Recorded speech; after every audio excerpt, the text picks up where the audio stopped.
Good afternoon, I'm Andrea Salve. This is Newsfeed Weekend.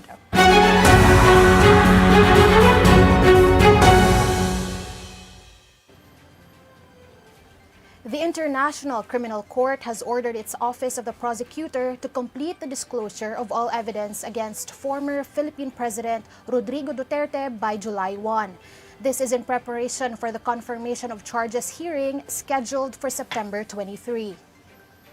In a formal order released last week, the ICC pre-trial chamber laid out a detailed timeline for pre-hearing requirements. Duterte faces charges of crimes against humanity over his administration's bloody and controversial war on drugs.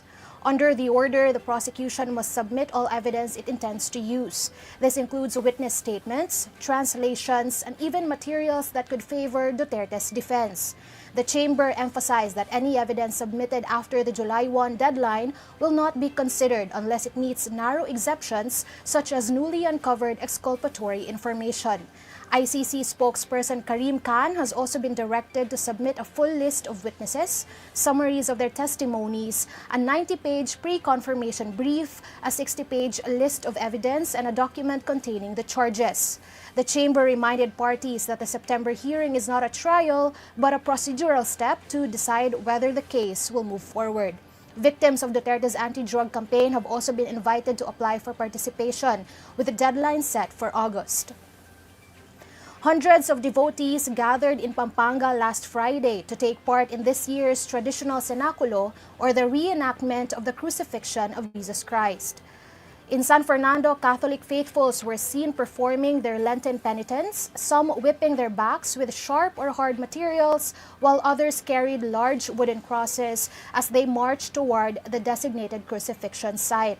According to participants, this act of self-inflicted pain is a form of penance, an expression of faith and gratitude as they reflect on the suffering and sacrifice of Christ.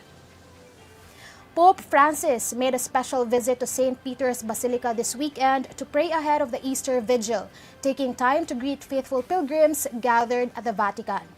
The 88-year-old pontiff continues to make limited but meaningful public appearances as he recovers from what has been described as the most serious health scare of his papacy. Before the vigil, Pope Francis also stopped by Rome's Regina Coeli jail, where he spent time with inmates and prison staff, personally greeting about 70 detainees during his short visit. Earlier in the week, the Pope met with a medical team who treated him for a severe case of double pneumonia, thanking them for what he called their life-saving efforts. Meanwhile, Vatican News reports that final preparations are underway in St. Peter's Square, with flowers from the Netherlands already in place for this year's Easter celebration.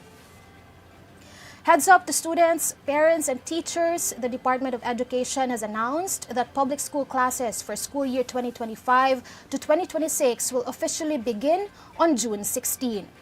In a new order released this April, DepEd confirmed that this marks the return to the pre-pandemic school calendar. The school year will run until March 31, 2026, spanning 197 class days, including end-of-year rites. Enrollment and Brigada Eskwela activities will take place from June 9 to 13, 1 week before the opening of classes. This calendar shift follows President Bongbong Marcos's approval last year to revert to the traditional June to March schedule.